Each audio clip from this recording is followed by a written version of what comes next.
watched Kill Bill for the first time recently and didn't give him a fuck about fun. Man, Quentin Tarantino is such a fucking disappointment, right? Because he's a weirdo and a Zionist. But everyone still agrees the movies are good. You know? Eventually, people will start to say, hey, isn't the Hateful Eight actually bad because of his positions on Israel? You know? But so far, everyone more or less agrees. They're like, no, like, the movies are good, but he recently said some weird shit about Matthew Lillard. No. He's like a bad guy. Tarantino's a Zionist. He lives in Tel Aviv. No, yeah, he's full on. Yeah, no, 100%. What? Yeah, no, he doesn't live in LA. Did you guys miss that?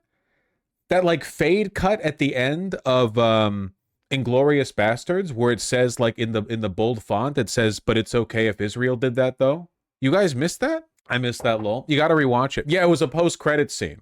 It was like, you know, when you see Thanos at the end of the first Avengers movie, right? It's the, you know, the end of the credits, and then it's they do all that, and then it cuts to a bunch of like Zionist neo-Nazi gangs in Jerusalem gunning down Palestinians, and it's like you know, they went on the bear. He then went down there, you know. It's like crazy sequel bait. You're making shit up. Nah. Those feet pics were promised to Quentin 3,000 years ago. Tarantino, when he asked to cast someone to say the N-word with the hard R in Pulp Fiction. I'm being real with you guys. He was a real one for that. And so was Samuel L. Jackson in Django when Leonardo DiCaprio said he was uncomfortable saying it, and Jackson was like, "Get the fuck over yourself, we're actors." You know? I feel like this is my, and I'm sorry for being Mel Brooks pilled on this. This is my like Blazing Saddles metric in my head, which is that Hollywood always needs a really, really woke guy and whose movies are filled with the hard R. Like that, they're like a warrior defending wokeness in Hollywood. And they can take many forms, you know, but I feel like that's a necessary part of the ecosystem. Right now, I feel like it's all up for grabs because it's not Quentin anymore. You know, Tarantino isn't woke though. No, but like Django was pretty woke, right? Like, come on. Can you imagine if Django came out today? Come on. Like it came out right before the new wave of like neo-Nazism, right? If that shit came out today, people would be losing their fucking minds, you know? So you've got that, you've got Black Klansman. You know, there's a whole bunch of there was like a wave of it, but we need it now.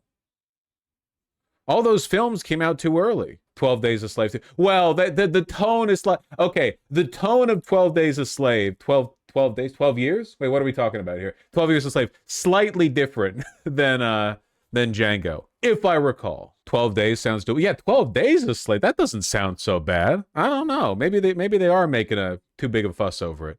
I have a pitch for your next big job. How would you like to work in Hollywood? We got the perfect job for you, Kuczynski. Yeah. I mean, I grew up in LA. 12 Years a Slave was torture porn for white people to feel guilty. No, I disagree. I think that oh wait, sorry. I got mixed up in my head. You said 12 Years a Slave. I was about to go off on Django. I was going to say Django is so not for white people to feel guilty. Django is so every white guy can be like, yeah, I would be like Schultz. Yeah. Yeah, basically I'd be like just like him, except I wouldn't die at the end of the second act.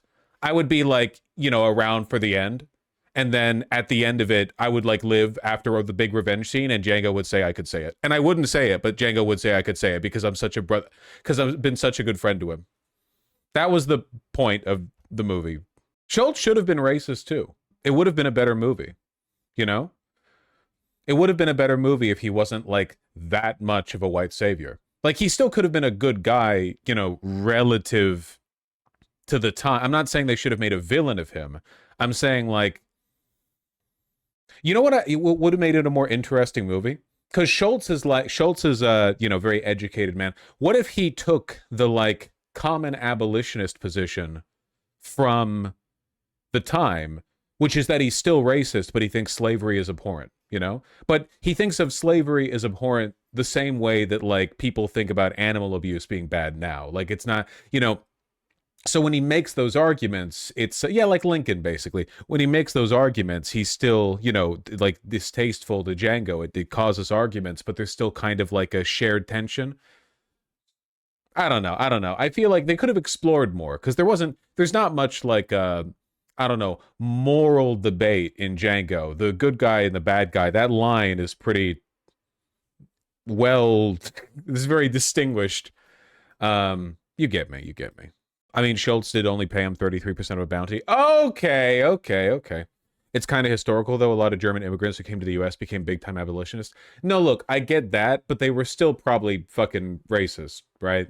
Like, I think people misrepresent race. Okay, the important thing, the transatlantic slave trade recontextualized racism as a scientific or pseudoscientific phenomena, but prior to that, I'm pretty sure every group of people on Earth thought the way later scientific racists would, but on a spiritual level about every other group. Like the Holy Roman Empire was probably composed of like 800 little townships, each of them thinking every other one of the 799 townships was like spiritually desouled. Like we're the only people going to heaven. The people from Richtenberg over 5 miles that way, like literally visible over the hill over there, those people are actually animals. Like they're not human beings. And everyone just thought that about everyone, you know?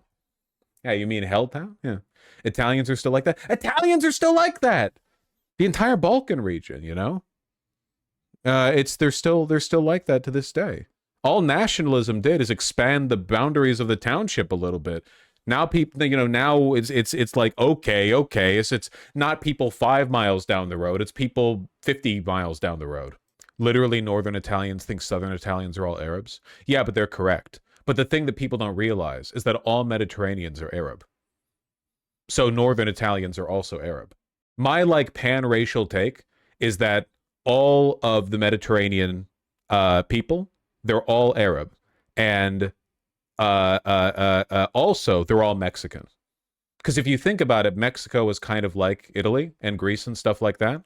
So basically, there's like a belt like just north of the equator, all across the world, and everyone there are all the same ethnicity. Also, their food fucking slaps, by the way. That's the real like unifying trait here. Mediterranean, Arab, Mexican, best food in the world, like easily. So, what are you gonna, some people say, Indian or whatever. In my opinion, Mexican food is the best, but what are you gonna do? People want to argue. Indians are also Mexicans. Yeah, that's pretty true. The Mexicans are the real Spanish people. That's literally true, though. Like, Spain doesn't really have much cultural capital anymore. The population of Spain is like 5 people, right? A GDP of 6.